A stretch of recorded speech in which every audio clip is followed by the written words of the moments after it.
Seja bem-vindo ao canal de futebol mais completo do YouTube. Deixe seu gostei no vídeo, inscreva-se se não for inscrito e ative as notificações. 3-0 para a equipe do Palmeiras em cima do São Paulo. A gente vai ver os gols agora para a gente começar a conversar sobre essa vitória. Agora a diferença para a equipe do Palmeiras caindo para 7 pontos. O Bruno Henrique faz esse gol de cabeça no início do jogo. 1-0 para a equipe do Palmeiras, o gol marcado pelo Bruno Henrique. A boa defesa. Você sabe que nesse gol aí, o Arboleda tinha acabado de sair para ser atendido por conta de uma pancada que tinha levado na cabeça. Ele estava meio atrapalhado ainda, meio zonzo. Tanto que depois do gol a gente consegue ver ele agachado ali, ainda sentindo o problema. Outro gol de cabeça, o Felipe Melo. Uma cobrança de escanteio. O gol de cabeça, 2-0 para o time do Palmeiras. Aí o Luan estava na frente dele, o Luan é baixinho, o Arboleda estava perto dele também.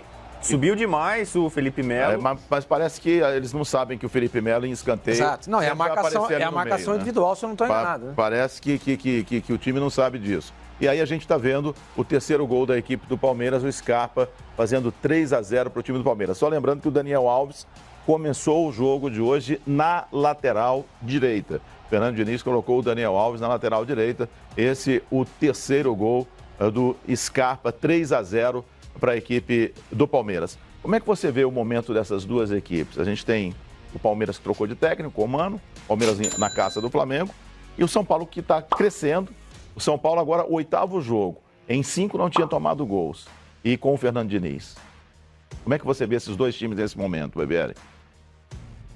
Eu acho que estão em momentos distintos, né? Eu acho que a maneira do Mano de conduzir e organizar suas equipes tende a ter um resultado mais imediato, vamos dizer assim, né? Então acho que ele tem conseguido isso na equipe do Palmeiras, tem conseguido se manter na caça do Flamengo aí, tem mantido uma regularidade muito grande. O Fernando, que é um ótimo treinador também, tem como característica precisar de mais tempo nos seus trabalhos, né? Eu acho que ele deu declarações sobre isso em alguns momentos, que ele vinha aprendendo, vinha evoluindo e ia tentar acrescentar essas aprendizagens na equipe do São Paulo. Teve alguns bons resultados iniciais. Hoje, felizmente, tem um resultado bastante negativo. Bom, vamos até o Allianz Parque. Vamos saber das coisas do Palmeiras. O nosso repórter é o Fernando Caetano. Boa noite, Fernando. Muito boa noite, Theo José, a todos que nos acompanham no debate final. Pois é, terminou agora há pouco aqui no Allianz Parque o clássico paulista entre o vice-líder Palmeiras e o quarto colocado São Paulo. E o Palmeiras atropelou o rival, não tomou conhecimento, com uma atuação convincente. Desde o primeiro ao último minuto, o Palmeiras mereceu essa vitória. E olha, melhor apresentação do time do Verdão sob o comando do técnico Mano Menezes.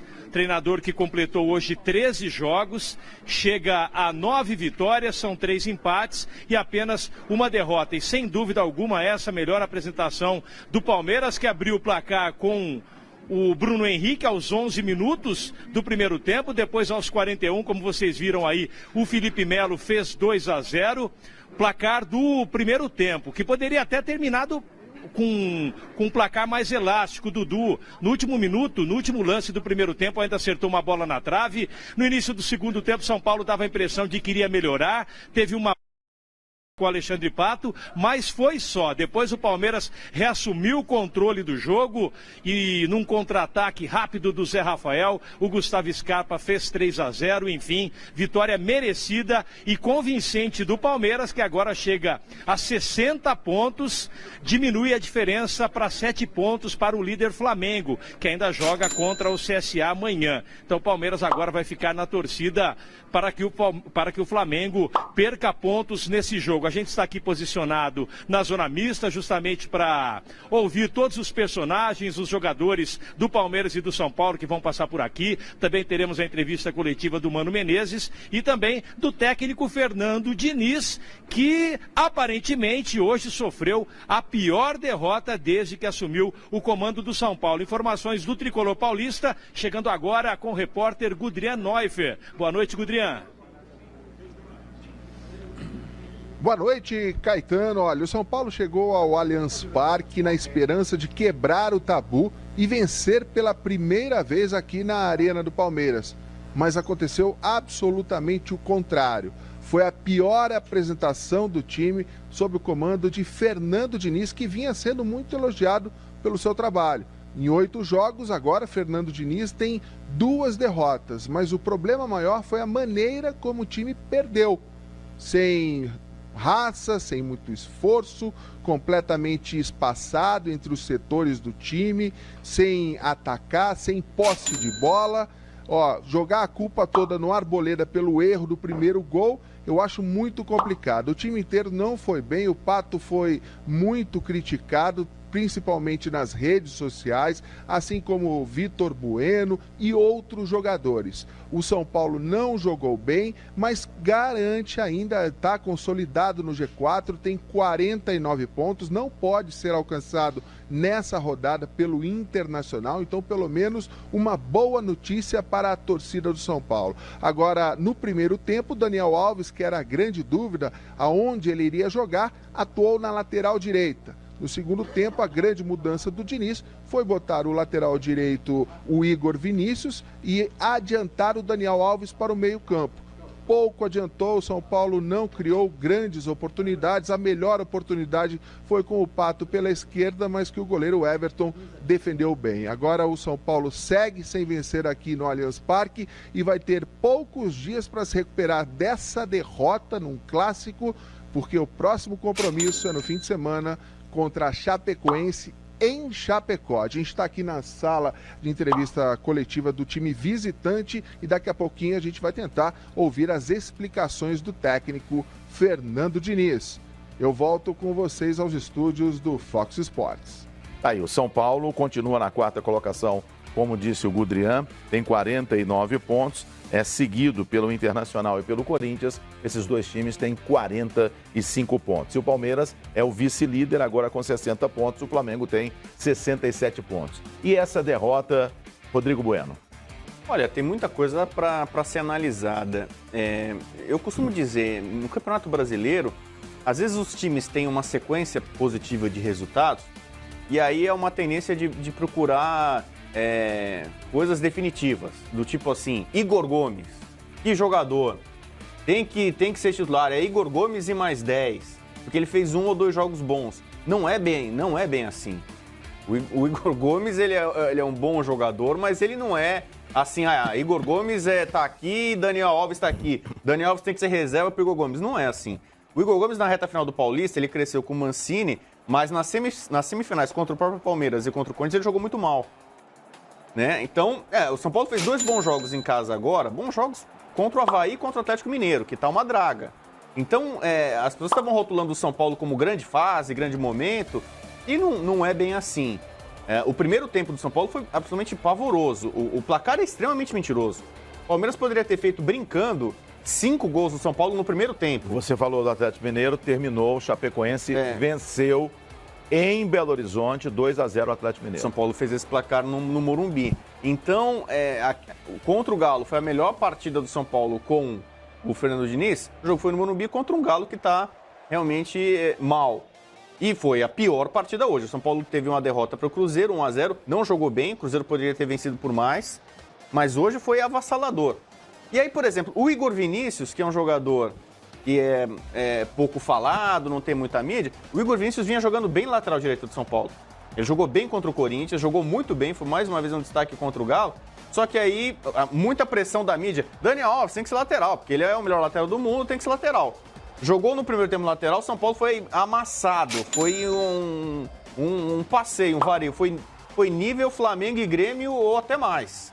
O placar não diz o que foi o jogo. No segundo tempo, com o Daniel Alves indo para o meio e o Igor Vinícius entrando na lateral direita, o jogo ficou um pouco mais equilibrado. O Palmeiras fez um gol que a gente está vendo, o terceiro do Scarpa, no contra-ataque, em velocidade. O São Paulo teve 71% de posse de bola. O Dudu errou, gente, na trave e depois na sobra. Então, por isso que eu tô falando. Bate pra no fora. Primeiro tempo, se você pegar as chances criadas, o Palmeiras amassou. O Thiago Volpi foi um dos melhores em campo. O Arboleda foi muito mal. No lance dos 2 primeiros gols do Palmeiras, ele foi mal. Um com bola rolando e um com bola parada. O Palmeiras criou outro. O Dudu foi muito bem, não fez gol, mas foi muito bem na partida. O Palmeiras teve vários. Bruno Henrique foi criticado às vezes, aí tá nessas brigas aí, torcida provocando ele, a família e tal. Mais uma resposta positiva, Bruno Henrique foi bem, Felipe Melo foi bem. O Palmeiras teve muitos destaques. Mas é mais uma coisa para discutir o estilo Fernando Diniz. São Paulo teve 71% de posse de bola e finalizou bem menos que o Palmeiras. No primeiro tempo, o Palmeiras finalizou 4 vezes mais. Vamos ver os números? Vamos colocar os números na tela, então, para a gente analisar os números do jogo com o Sormani, também com...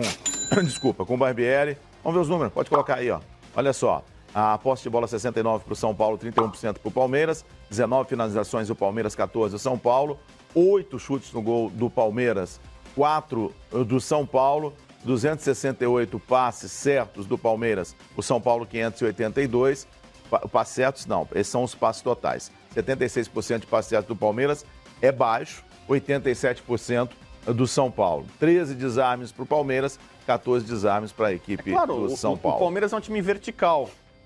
Passou muito menos, metade praticamente. Não, mas o número de passes certos é baixo. Então, hoje o normal é de 80 para cima. Mas é porque você joga de forma objetiva direta. Se você está no campo ofensivo no contra-ataque, a chance de você errar um passe é maior. O São Paulo acertou muito passe lateral, passe para trás. E aí, por exemplo, outra coisa, tem gente que fala assim, o Luan não pode ficar fora do time do São Paulo. O Luan é um primeiro volante e ele deu mole também. Deu mole na bola parada do Felipe Melo e ele não conseguiu deter a superioridade de domínio, a velocidade, o ritmo que o Palmeiras impõe. Por que o São Paulo sofre tanto na arena do Corinthians, na arena do Palmeiras e sofria muito na arena da Baixada? É uma tese que eu tenho também. Nesses campos, o time da casa imprime um ritmo muito veloz, muito forte. O São Paulo não sabe lidar bem historicamente com isso. Com o placar de hoje 3-0, se você somar os gols, Palmeiras e São Paulo no Allianz Parque tá 24-4. Imagina se fosse o basquete. Tá 20... Não é só o São Paulo não ganha lá, o São Paulo perde 3-0, 4-0. É um time ligado no 220 e um no 110. Eu não vou nem dizer que falta raça, mas o jogo é rápido. E o Palmeiras vai colocar ainda grama sintética ali, né? Que vai fazer esse tipo de jogo mais frenético. Um time para jogar num campo desse, ele precisa igualar a velocidade e o ritmo. E o São Paulo cadencia muito o jogo. O estilo Fernando Diniz também é assim. Talvez é uma explicação porque ele não deu tão certo no Furacão. Ele é um jogo de passe, São Paulo passa muito, fica muito com a bola. E aqui é um jogo elétrico, frenético. O Palmeiras, cada vez que pegava na bola, era um perigo de gol. Era partindo para cima da defesa do São Paulo. O São Paulo pegava a bola, era passe para o lado, passe para trás, passe para frente, volta para trás. Um jogo, uma espécie, não vou falar nem de domínio estéril, o São Paulo foi dominado, mas improdutivo. Então, em alguns jogos, sobretudo nesses estádios, em que há muita velocidade de jogo, o ritmo imposto pelo time da casa é muito grande, o São Paulo sofre. O Cruzeiro fez um pouco isso, bem menos que o Palmeiras, já pressionou demais o São Paulo.